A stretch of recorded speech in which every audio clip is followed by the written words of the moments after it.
the big decliners at UiPath just getting shredded. Renita Young got the story for us. So I know part of this is from the CEO. Renita, take us through the news. Absolutely. I'll start with that. The CEO says that he will resign effective June 1st. He'll also step down as his other roles within the company, resigning as a member of the board as well. And he will, however, remain an advisor during the transition. But the founder and former CEO will be reappointed effective June 1st. That's Daniel Dines. He's currently Chief Innovation Officer and Executive Chairman of the board. Now let's get to earnings, because they did beat estimates, coming in at 13 cents a share, and revenue grew almost 16% year over year to $335 million, beating estimates. Annual recurring revenue, while it grew 21% to $1.51 billion, that was lower than what some analysts had expected. And also we saw the quarterly operating loss actually widened during the quarter to $49.465 million from $46.41 million a year ago. During the quarter, the company said it saw some increased deal scrutiny and then the lengthening of sales cycles for large multi-year deals.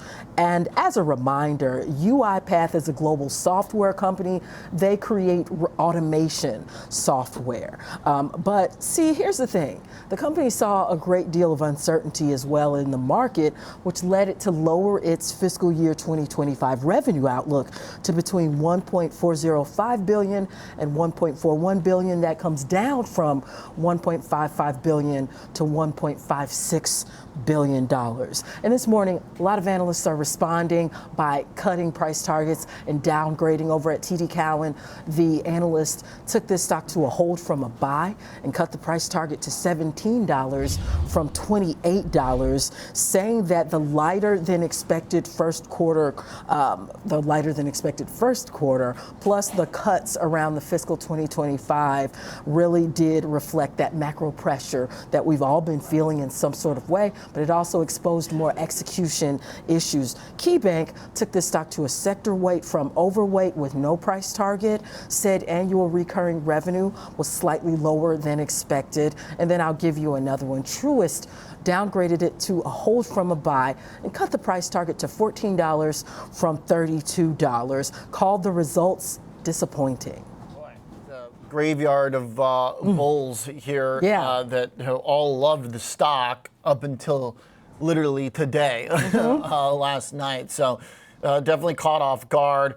This was a supposed AI favorite too, given that a lot of that software is around automation for processing data and more.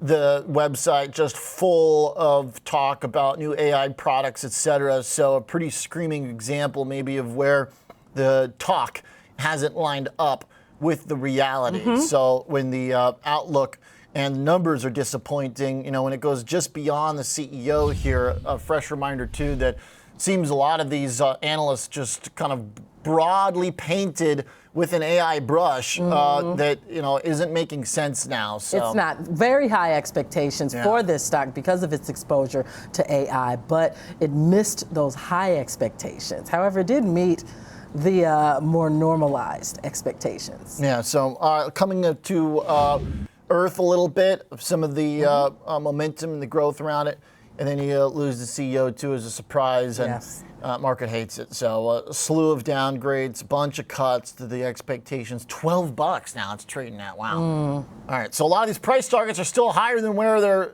trading. It is. Some of the irony. So and it looks like this stock is etching in a new 52-week low as well. Oh yeah. It's getting blasted here, now down 35%. All right. Thanks, Renita, for the earnings and the story there. A big drop